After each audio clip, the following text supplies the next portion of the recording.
Fala galera, beleza? Tudo bem? Tudo certo com vocês? Espero que todo mundo esteja muito bem. Para você que não me conhece, está chegando aqui agora, meu nome é Luiz, muito prazer. Eu sou professor de História e mestrando em História também. Esse é um espaço chamado A Luz da Lâmpada, né? Um canal que eu criei para externar as minhas ideias, meus pensamentos sobre os mais diversos assuntos, né? Desde política, sociedade, história, música, séries e filme. E antes de mais nada, né, eu peço para que você que ainda não está inscrito no canal e que gosta de me ouvir falar, ou se é meu amigo e quer me apoiar nesse projeto aqui, se inscreve no canal, deixa o likezinho aí, deixa o joinha aqui, para você não custa nada, mas que para mim ajuda muito, né? Dessa forma, o algoritmo do YouTube ele vai entender que o meu conteúdo é maneiro, que o meu conteúdo é um pouquinho relevante e isso vai me ajudar bastante. O vídeo de hoje, ele se trata de um formato um pouquinho diferente, né? Eu precisava gravar uma videoaula para um processo seletivo, que inclusive eu quase perdi o tempo da inscrição, mas eu pensei, né, por que não subir esse vídeo para o meu canal, né? Então, antes de começar a aula, eu gostaria de perguntar a opinião sincera de vocês, né, de quem assiste, de quem acompanha aqui o canal, porque eu sei que tem gente que acompanha de verdade, o que vocês acham, né, sobre essa ideia, né? Se vocês acham interessante que eu fale mais sobre história, né, aulas voltadas para conteúdo de história, né? Tô pensando em gravar mais vídeos nesse formato. Enfim, a videoaula de hoje ela se trata sobre o segundo reinado brasileiro, na época do Brasil Império. Eu quero adiantar também que como a gente está falando de um governo que ele durou quase 50 anos, é praticamente impossível, né, eu consegui cobrir todos os acontecimentos desse período, né? Então essa videoaula ela se trata de um material base, com as principais ideias, né, do período, né? Então vale lembrar também que cada assunto que a gente for tratar aqui, ele facilmente renderia um vídeo, né, específico, sei lá, com mais de 50 minutos. Por que eu estou dizendo isso, né? Pra gente ter em mente que esse vídeo se trata de um recorte, e o recorte que eu escolhi é pensar esse segundo reinado através da figura, né, do principal nome do período, que é o monarca, o imperador Dom Pedro II. Eu vou deixar um link aqui embaixo com as fontes que eu utilizei, obviamente, né? Então, sem mais enrolação, bora pra aula, galera!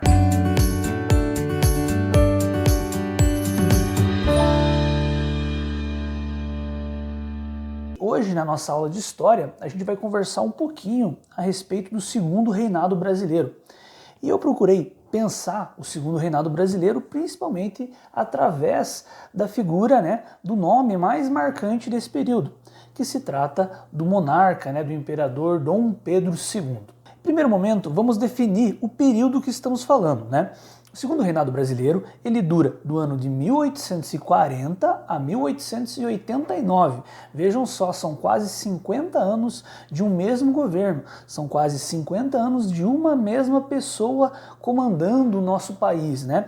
O segundo reinado, ele foi um período da história do Brasil em que, como eu disse, o nosso país foi governado por Dom Pedro II. Como estamos falando de história, devemos ter em mente que muitos dos processos históricos estão conectados, né? As coisas elas não acontecem do dia para a noite. E por mais que a gente entenda, né, e vá estudar o governo de Dom Pedro II, a gente precisa primeiro contextualizar, saber o que estava acontecendo no nosso país quando Dom Pedro II chegou ao poder. Isso é muito importante, né? Porque a gente consegue fazer essas conexões, né? Essas ligas, basicamente, entre um período e o outro. Isso é uma das coisas mais fascinantes que a gente pode aprender em história, né? Entender que as coisas estão conectadas, né? Que um evento específico que aconteceu ali, ele não está isolado. Muito provavelmente existem outros eventos também que caminharam junto a ele. Os antecedentes do governo de Dom Pedro II dizem respeito a essa renúncia do imperador Dom Pedro I devido à pressão das elites internas e externas, né? Externas, quando eu digo, é lá da elite de Portugal, uma instabilidade política e um descontentamento popular muito grande no nosso país com o governo de Dom Pedro I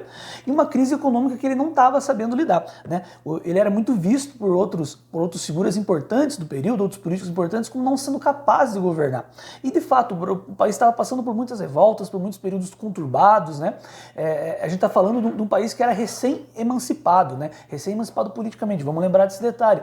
Pensa só, em 1831, não faziam nem 10 anos que o Brasil estava independente de Portugal. Então as coisas elas estavam muito recém-configuradas ainda, né? Seu pai, Dom Pedro I, ele abdica do trono quando Dom Pedro tinha pouco mais de 5 anos de idade. Ele, por conta de vários motivos, né, que a gente não vai ir muito a fundo aqui nessa aula, porque não se trata disso, mas acontece que Dom Pedro I, pai de Dom Pedro II, sofria muita pressão, tanto aqui dos homens, dos grandes proprietários, das grandes figuras aqui do país, quanto uma pressão lá em Portugal que queria a volta dele lá. Estava falando, Dom Pedro I, você tem que voltar para Portugal aqui, porque a coisa está muito doida aqui. E de fato, lá estava tendo uma crise de sucessão. O trono, por direito de Portugal, após o falecimento de Dom João VI, né, o pai de Dom Pedro I, o avô de Dom Pedro II, deveria oficialmente ser passado para outra filha de Dom Pedro I, né? E quem assume o trono de uma forma impositiva, de uma forma autoritária, é seu irmão, Dom Miguel. E isso acontece uma crise lá em Portugal que o governo português, né, os políticos importantes de lá, faziam uma pressão enorme para Dom Pedro voltar para lá para dar um jeito lá. Então, do ano de 1831 ao ano de 1840, temos o famoso período regencial acontecendo no país, que nada mais, nada menos foi de um período de transição. Esse período onde Dom Pedro I sai, deixa o trono para o seu filho, mas ao mesmo tempo Dom Pedro II ele era uma criança, ele não tinha condições nem capacidade de governar o país. Então, ao longo desses anos, de 1831 a 1840, o país ele vai ser governado por diversos grupos políticos diferentes, né? Novamente, não vamos citar todos esses grupos aqui, porque não se trata do objetivo da aula, mas o que importa a gente ter em mente que nesse período é um período muito conturbado. Várias revoltas regenciais estão acontecendo em vários cantos do país. Olha o nome, revoltas regenciais. Por quê? Porque era o período da regência. Regência é quando alguém, né, quando uma pessoa ela está governando em nome de outra, né? Ela não é o governante oficial, então ela é o governante regente. E no Brasil tivemos, como eu disse, vários grupos, né? E esse período só vai ter o seu final, né, com o golpe da maioridade. O golpe da maioridade basicamente foi uma manobra política entre o principal grupo político da época, né, os liberais, que estavam em constante confronto com os conservadores. Na verdade, os dois eram os grupos muito fortes, né? Os conservadores já tinham um histórico de estar mais presente no governo e os liberais estavam com essa ascensão maior. Vamos lembrar do período, 1830, né? Pensa só, a Revolução Francesa lá na Europa tinha acontecido ali pouco mais de 30, 40 anos. Então, essas ideias liberais, né, esses novos modos de pensar, eles estavam também chegando ao nosso país muito lentamente. Mas o ponto é que Dom Pedro II, ele é forçado, né, a antecipar a sua maioridade, ou seja, ele tinha só 14 anos quando ele assume o trono do Brasil. E por que eles fizeram isso, né? Muitos dos políticos liberais acreditavam que a ascensão da figura de Dom Pedro II, filho de Dom Pedro I, né, como um governante legítimo, ia unir o país, né? Um país que estava com suas fronteiras em risco devido às diversas revoltas que estavam acontecendo, né? O fato é que Dom Pedro II ascende ao poder aos 14 anos de idade, muito jovem, né? Mas então, aqui tem uma imagem, né? Essa imagem famosa, como eu já disse, de Dom Pedro II com a sua barba muito bonita e tudo mais. E ele é muito tido, né? Ele é muito tratado, retratado em diversos veículos de mídia, na literatura, nas novelas, em filmes, séries e tudo mais, como um homem culto, um homem inteligente, um homem que tinha essa preocupação, né, com as artes, com o conhecimento, e de fato isso é verdade, né? Dom Pedro foi um grande patrono das ciências e artes no Brasil, né? Ele incentivou a criação de diversos institutos, ele incentivou o crescimento desses institutos, né? Ele botava muita verba lá, alguns institutos que já existiam, ele de certa forma repaginou, né? Deu mais apoio, ele estava presente lá, ele era um monarca que participava das reuniões, né, culturais que aconteciam, nas reuniões de alguns institutos, por exemplo, do Instituto Histórico-Geográfico Brasileiro, e isso se deu muito em conta da sua criação, né? Desde pequeno ele foi educado, ele foi incentivado a ler bastante, a conhecer bastante, a estudar bastante, então ele foi preparado para ser um monarca, né? Então a gente pode entender sim que durante, né, as primeiras décadas do governo de Dom Pedro II, ele era um homem muito preocupado com essas questões culturais. Novamente, vamos lembrar, né, que o Brasil era um país recém-independente, então essa questão da cultura, essa questão de uma identidade nacional estava muito forte e era uma das preocupações do governo de Dom Pedro II. Tanto que ele vai realizar concursos, por exemplo, para que historiadores, para que pensadores, né, escrevessem a história do Brasil, né? Então isso é uma preocupação do governo, eles estavam sim preocupados, né, com a criação da imagem do Brasil, né? Qual o Brasil que vivemos, né? Qual vai ser esse Brasil? Mas assim, falando de política, né, como eram de fato a política, como que ela se dava, como que era esse jogo político, né, no governo de Dom Pedro II. Como a gente já disse no começo ali, o governo, né, a política de Dom Pedro II, pelo menos nas primeiras décadas, ela é marcada por essa estabilidade política. E eu já vou explicar muito bem o porquê que o governo é considerado estável, né, principalmente nesses primeiros anos. Basicamente, né, o imperador Dom Pedro II, ele tinha o poder máximo, né? Ele usava também do poder moderador, assim como seu pai, Dom Pedro I, que criou esse poder moderador. Poder moderador basicamente é assim, a voz de Dom Pedro II era a que contava no final das contas. Existia um parlamento, existiam os senadores, existiam os deputados provinciais que compunham esse grupo político, mas a última palavra era sempre do Dom Pedro II, era sempre do imperador. Então a gente tem que sempre lembrar, por mais homem culto, por mais um homem inteligente, ele também era um homem, de certa forma, fruto de seu tempo, que utilizava, né, do poder, da sua autoridade para que as coisas fossem conduzidas da forma que ele queria, certo? Então, dois grupos principais disputavam o poder nesse período, né? Dois grupos disputavam estar junto ali, estar presente no parlamento para estar negociando, para estar governando junto de Dom Pedro II. Os dois grupos que disputavam o poder eram o grupo dos conservadores e o grupo dos liberais. Esses dois grupos, como dito, disputavam o poder ali para participar do parlamento, né? Para compor o governo que governaria o nosso império, na época, junto de Dom Pedro II. Essa charge aqui, ela ilustra muito bem essa situação, né? Eu acho ela bem interessante, eu gostaria que vocês dessem uma olhadinha ali. Dom Pedro, ele tá com a mão no maxilar, ali no queixo, apoiado, com uma cara de entediado, né? Olhando ali, enquanto dois grupos, né? Dois homens, melhor dizendo, que representam dois grupos, né? O grupo dos conservadores e dos liberais, estavam ali disputando os privilégios imperiais, né? Isso aí basicamente representa que esses dois grupos, eles estavam um pouco se importando com a população, de fato, né? Eles só queriam, né, esses privilégios, né? Mas, professor, isso pode estar parecendo um pouco confuso, né? O que eram esses privilégios imperiais da época, né? Estamos falando do século XIX, 1830, 1840, 1850. O que eram esses privilégios, né? Calma lá, eu vou explicar. Basicamente, eram concessões, favores que o próprio imperador concedia a indivíduos ou grupos específicos, como o cargo público, né, como isenção de pagar imposto, né, ou apoio financeiro, né, uma verbinha a mais ali para criar um empreendimento, né. Esses privilégios, eles não eram garantidos por lei, mas sim uma forma do imperador manter um grupozinho mais perto dele aqui, né, tal, você me apoia aqui, entendeu? Como acontece hoje, né, as coisas não mudaram, né, vejam só, quase 200 anos se passando, né, desse período do governo de Dom Pedro II, a gente consegue ver, né, consegue fazer essa comparação, né, principalmente entre os nossos governos atuais, que sempre tem uma troca de favor, né, uma concessão aqui, né, uma ajudinha ali, e isso já acontecia desde muito, muito tempo atrás. Mas assim, qual foi a sacada de Dom Pedro II, né? Porque a gente falou que o governo dele foi marcado por uma estabilidade política, certo? E esses dois grupos estavam disputando poder e tudo mais, e qual foi né, a sacada, qual foi a jogada de Dom Pedro II? Basicamente ali, até a ascensão de Dom Pedro II, o grupo político que se fazia mais forte era sempre os conservadores.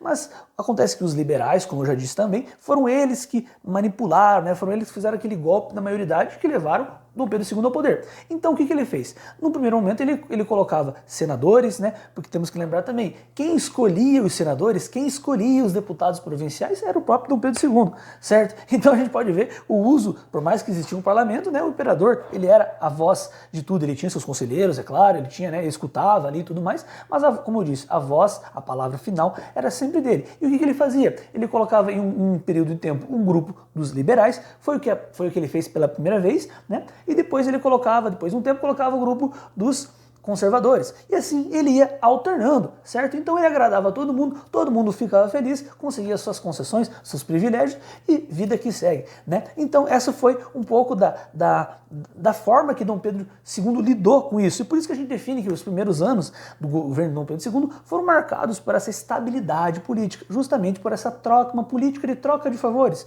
melhor dizendo. Então, sim, Dom Pedro II pode ser entendido como um político, de certa forma, hábil, inteligente, né, que sabia, pelo menos nos primeiros anos ali, né, nos primeiros anos do seu governo, né, agradar um pouquinho aqui, agradar um pouquinho outro lado e fazer com que, né, a política, o governo andasse ao seu favor. Mas assim, apesar de Dom Pedro II ser considerado um homem culto, um homem inteligente, um homem que se preocupava com as questões, né, culturais, intelectuais, mas nem tudo também são flores, né? Existem muitas críticas ao governo de Dom Pedro II e uma das principais é a má manutenção da escravidão. Mas o que é manutenção da escravidão, professor?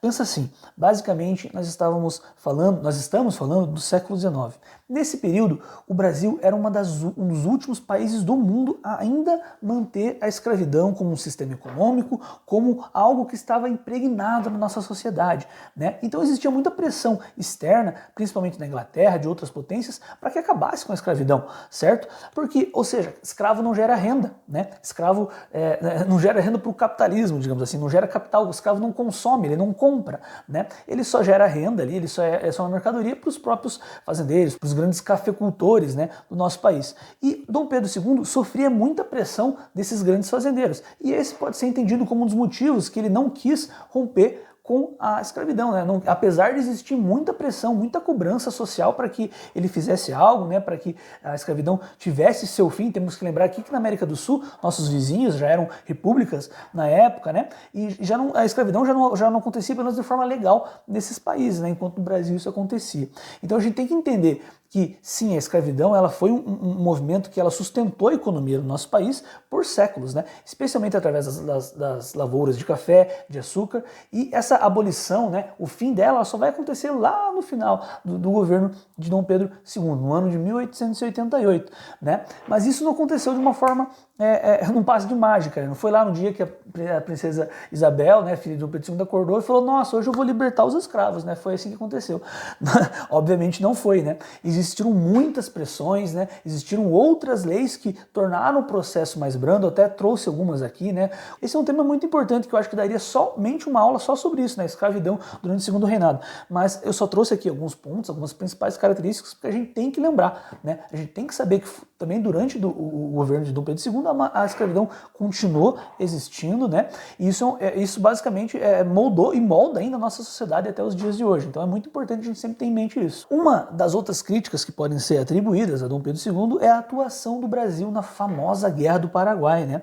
A Guerra do Paraguai ela foi o principal e o maior conflito da América do Sul, né? Ela foi um conflito sangrento que deixou muita gente morta, né? Acontece que a Tríplice Aliança, né, Brasil, Uruguai e Argentina, lutaram contra o Paraguai do ditador Solano Lopes. Essa também é um outro tema, uma outra aula que cabe um vídeo só disso, né? Porque foi um conflito muito sangrento, muito marcado na nossa cultura, né? É algo que deixou muitas marcas e algo que vale muito a pena falar especificamente sobre isso.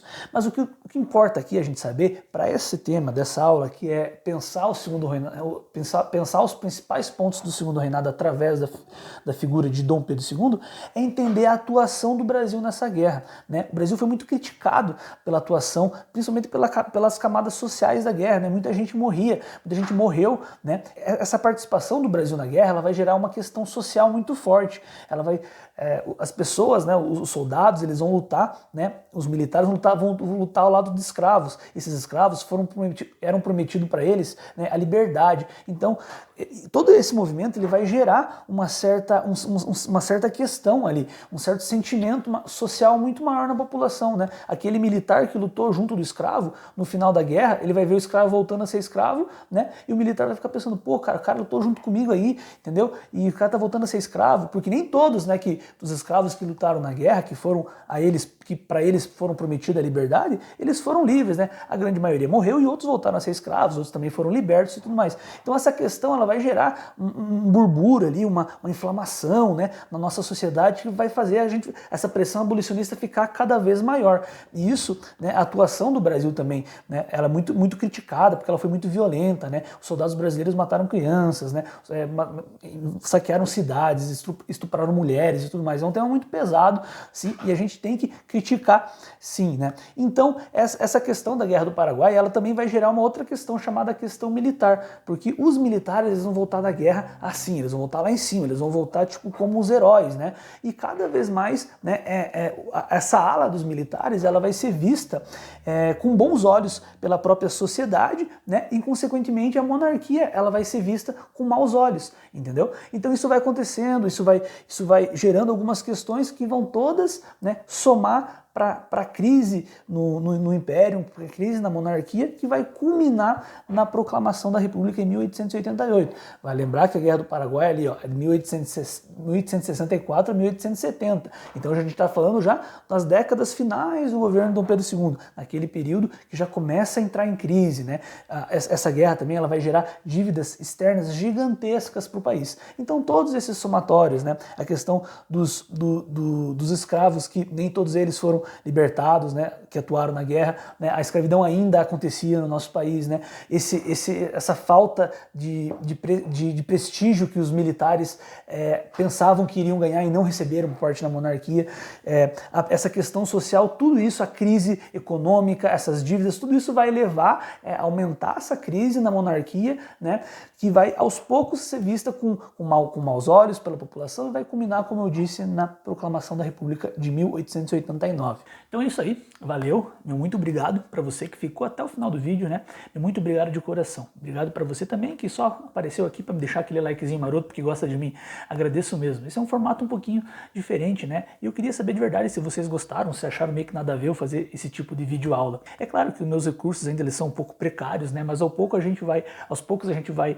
evoluindo, a gente vai progredindo. Então comenta aí se você gostou, se você curtiu, se você não curtiu, se eu falei alguma besteira também é só me corrigir. Enfim galera, valeu e até a próxima. Fui!